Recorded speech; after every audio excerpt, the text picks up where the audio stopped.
कोण होतीस तू, काय झालीस तू मालिकेचा आजचा भाग छान आहे प्रेक्षकांनो. म्हणजे अखेर आता कावेरी आणि युगची भेटही झाली.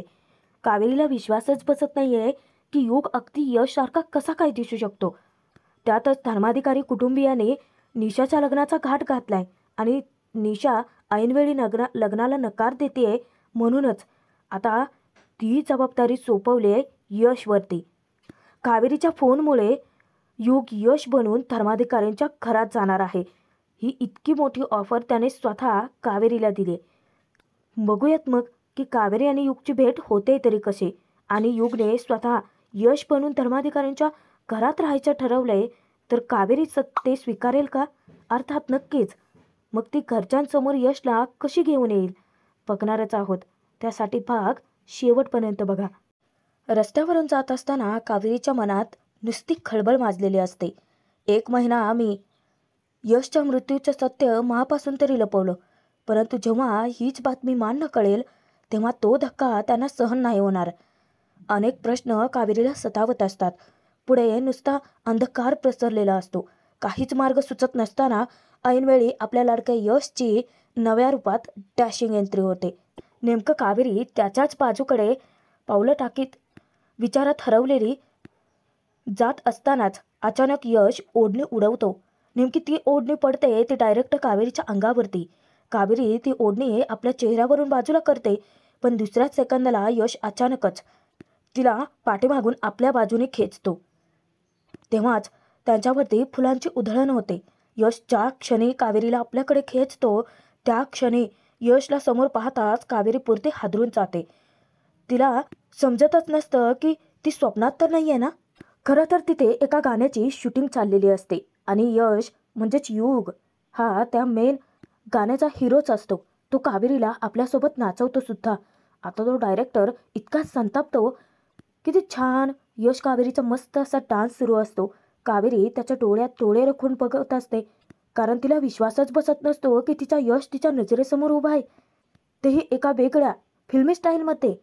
प्रेक्षकांनो, तुम्ही कमेंटमध्ये सांगा आपल्या यशचा हा लुक तुम्हाला कसा वाटतोय ते. भारी दिसतोय ना यश? आता पुढे बघा. डायरेक्टर लगेचच संतापत तो शॉट कट करतो.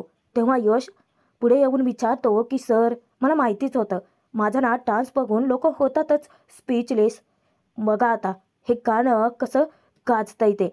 आता हे गाणं असेल एकदम टॉपवर आणि युगचं नाव असेल प्रत्येकाच्या हृदयात.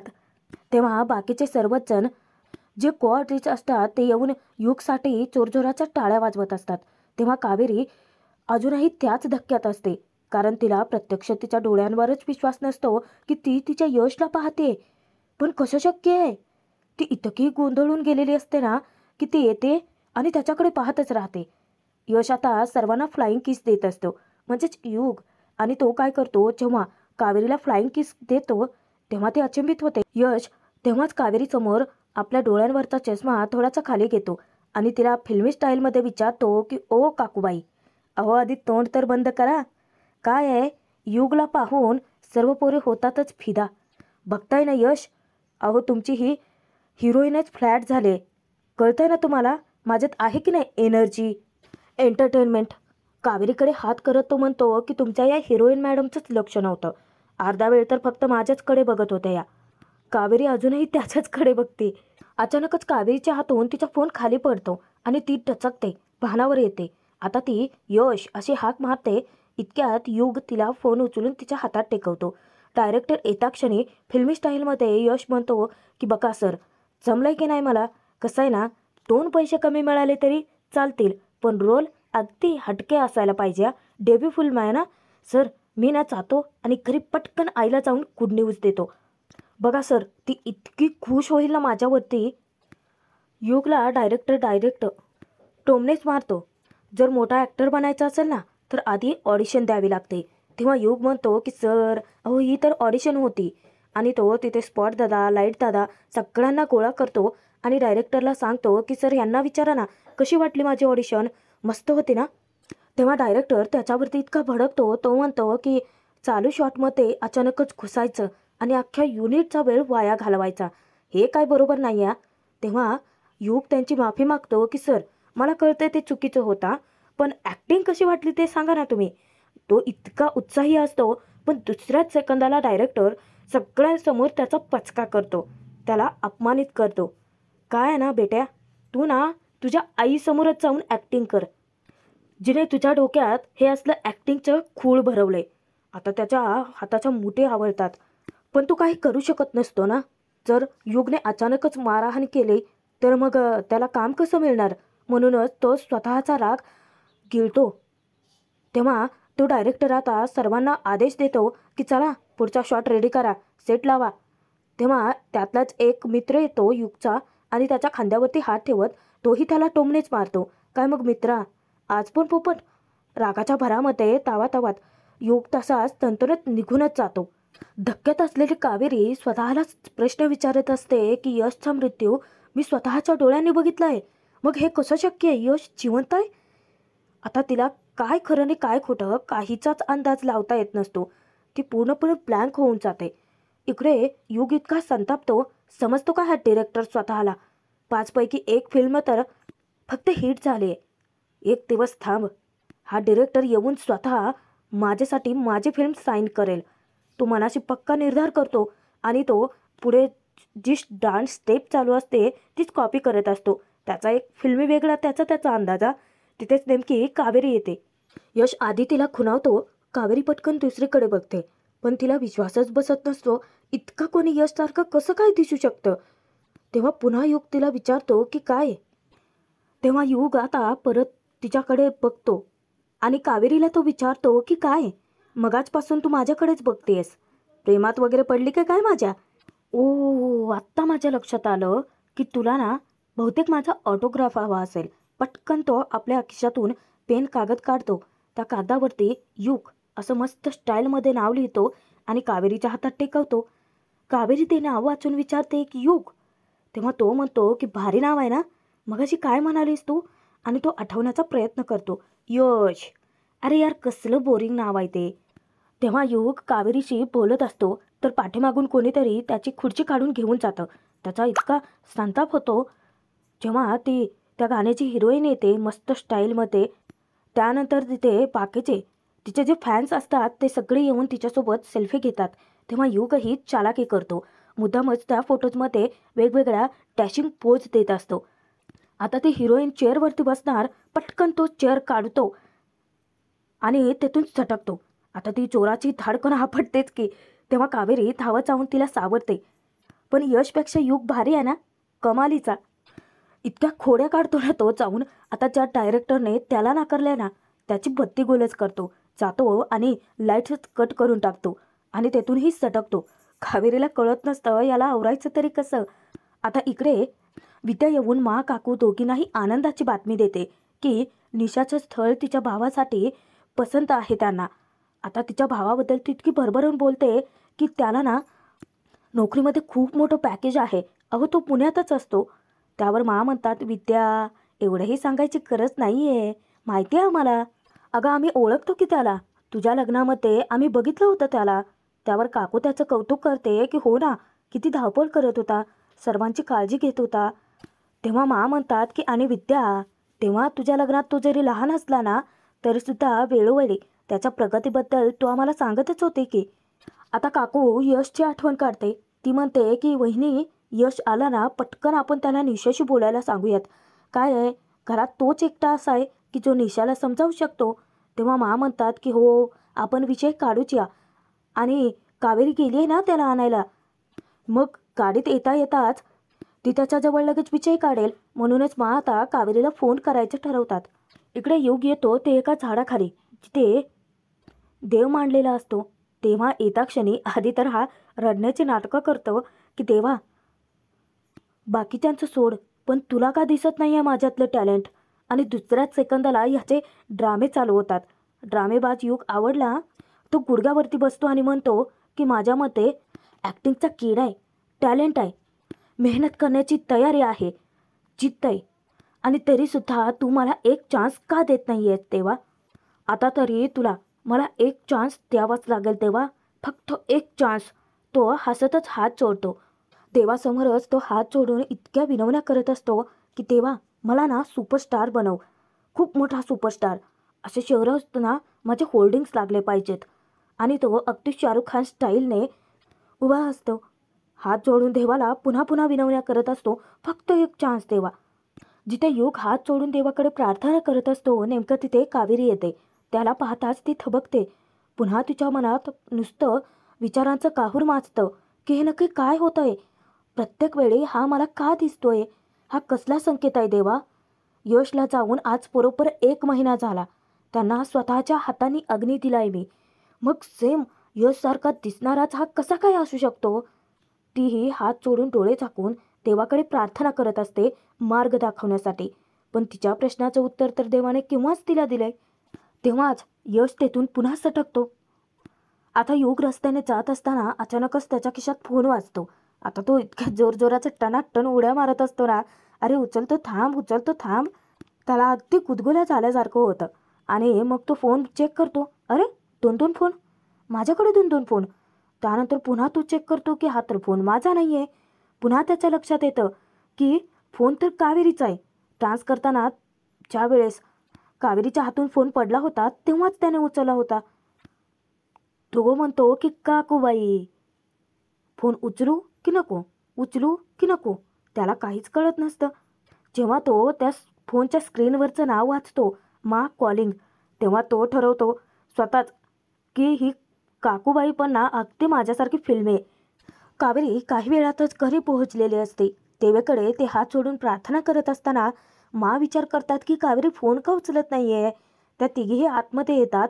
विद्याची नजर जाते. ती म्हणते की मा, त्या बघा कावेरी वहिनी. तेव्हा मा तिच्याकडे येतात आणि विचारतात की कावेरी, हे काय, तू एकटीच आली? अगं फोन कुठे आहे तुझा? किती वेळ झाला मी फोन करते, तू उचलतच नाहीये. आता इकडे युग जाऊन त्याच्या मित्राला भेटतो. त्याला तो टाळी देतो आणि शूटिंगच्या दरम्यान की काय झालं ते किस्से ऐकवत असतो. अरे भाई, आज कसली कमाल झाली माहिती आहे का? असे 100 डान्सर आणि सगळ्यात पुढे आपण होतो ना भाई. तेव्हा ओमकार पण त्याचं कौतुक करतो की वा भाई. आता युग त्याला सांगतो की हे बघ, मोठं घाबाड लागलंय आपल्या हाताला. कसला भारी फोन आहे ना, तो फोन तर कावेरीचा असतो. तेव्हा ओमकार विचारतो की ए भाई बघ, आता याचे ना 25-30 तर कुठे नाही गेले, बोल लागू का कामाला? तेव्हा युग त्याच्या हातातून घेतो फोन आणि म्हणतो भाई थांब ना जरा. त्यानंतर तो मोबाईलचं लॉक काढतो.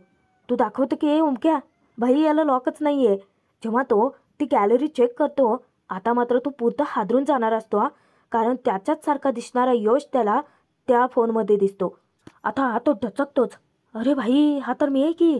जेव्हा तो फोटो दाखवतो, ओमक्यालाही विश्वास बसत नसतो. तो म्हणतो की भाई, अरे सेम टू सेम तुझ्यासारखा दिसतो रे. युग विचार करत असतो की हा कोण आहे. ओमक्याचं भलतंच चालू असतं. तो युगला विचारतो की भाई, अरे कसला कडक माल आहे, कधी पटली रे ही तुला? तुझ्या हिचं बाहेर लफडं बिपडं. आता युग ना असं सानकन बोलतो ना त्याच्या कानाखाली. आईबद्दल काय बोलायचं नाही हा, तो ताकीद देतो. ओमक्या तेव्हाच त्याची माफी मागतो. आता युगला कळत नसतो की सेम त्याच्यासारखाच दिसणारा तो नक्की आहे तरी कोण. त्यावर ओमकार त्याला सल्ला देतो की भाई, ती जत्रा मेले में गुम हुए भाई भाई.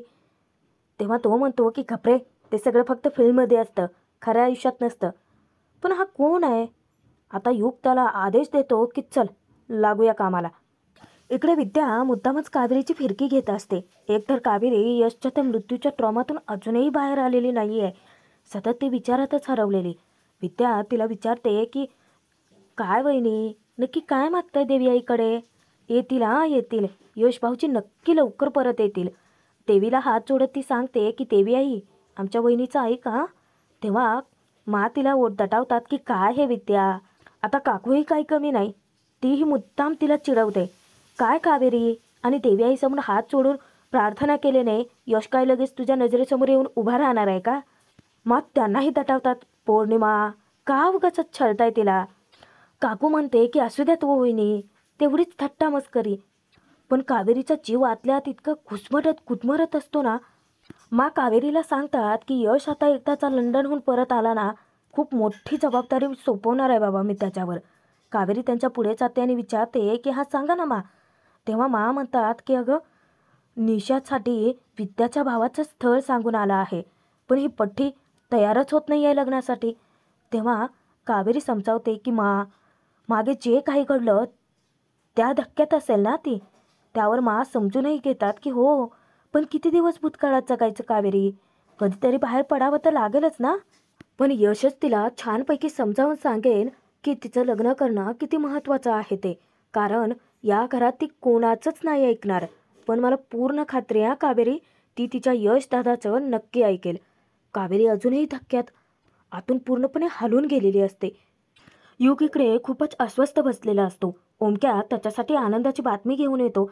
अरे भाई, थोबाड पाडून कशाला बसलायस तू? तेव्हा तो सांगतो की आईच्या काही टेस्ट करायच्या आहेत, त्यासाठी पैसा लागतो ना यार. आता इतका पैसा कुठून आणू मी? मी ना मुंबईमध्येच बरा होतो. निदान ॲक्टिंगची थोडी कामं तरी मिळत होती, कसं तरी भागत तरी होतं. इथे पुण्यात काय आलो आणि ॲक्टिंगची सगळी दुकानच बंद झाली आपल्या. ओमक्या त्याला एक आनंदाची बातमी देतो. भाई, अरे तू ना भारी थोबाड घेऊन जन्माला आलास हा भाई, नशीब खतरा आहे तुझं. युग विचारतो की गपरे, काय बोलतोयस तू? तेव्हा ओमकार सांगतो, भाई अरे तू त्या फोनमधल्या तुझ्या त्या डुप्लिकेटची माहिती काढायला लावली होती ना, अरे तू लई श्रीमंत घराण्यातला आहे. ओमक्या दिवसाढवळ्या स्वप्न रंगवायला लागतो. भाई, आता आपल्याकडे पैसाच पैसा. आता मी प्रोड्युसर आणि तू सुपरस्टार. तो भलतीच त्याला स्वप्न दाखवत असतो. आता युगला एक भन्नाट आयडिया सुचते. तो विचार करतो की नशिबाचा कॉल चालून आला होता, पण मी घेतला नाही. आता तर त्या काकूबाईला फोन करावाच लागेल. इकडे घरामध्ये एक वेगळेच वादळ चालू असतं. म्हणजेच निशाला नक्की कसं समजवायचं, आता ही कामगिरी सर्वांनी यशवरती सोपवायचं ठरवलेलं असतं. आणि कावेरी मूग गिळून गप्प उभी असते. इकडे काकू इतकी तणतणत असते ना की मला कळतच नाही आहे की निशा का नकार देते. मला तर वाटलंच नव्हतं की निशा विद्याच्या भावाला नकार देईल. विद्या समजावते की आई, अहो कशाला इतकी काळजी करताय, घरातलीच गोष्ट आहे ना. तेव्हा काकू म्हणते की दडपण तर येणारच ना गं विद्या.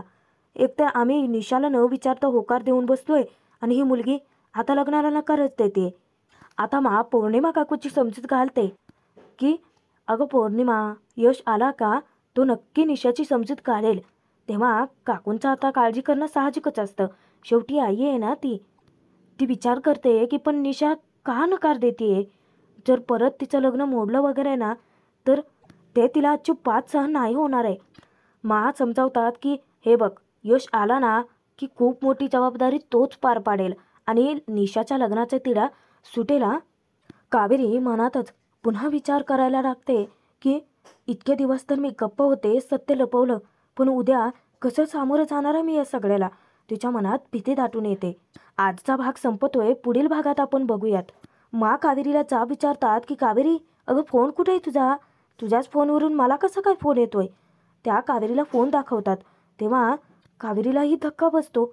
आता युग हा अगदी फिल्मी स्टाईलने पण यशच्या रूपात नेमका कावेरीच्या समोर येतो आणि तो स्वतः कावेरीला ऑफर देतो की माझ्याकडे तुझ्यासाठी एक ऑफर आहे, तू मला यश बनव आणि तुझ्या घरी घेऊन चल. आता नक्कीच कावेरी हे स्वीकारेलच. पण यश बनून धर्माधिकाऱ्यांच्या घरी आल्यानंतर काय काय घडतंय पाहणं मनोरंजकच ठरेल.